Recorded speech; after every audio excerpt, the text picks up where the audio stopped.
Welcome to MNS.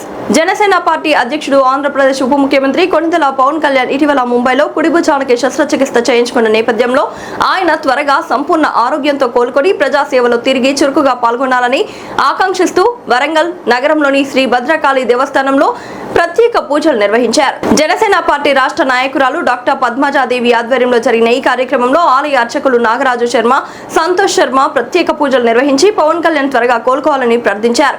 ఈ కార్యక్రమంలో NSSF జాతీయ media chief editor Nagavelli Saritha, నరేంద్రతో పాటు జనసేన పార్టీ నాయకులు, కార్యకర్తలు పాల్గొని పవన్ కళ్యాణ్ త్వరగా ఆరోగ్యవంతుడై ప్రజల మధ్యకు రావాలని ఆకాంక్షించారు.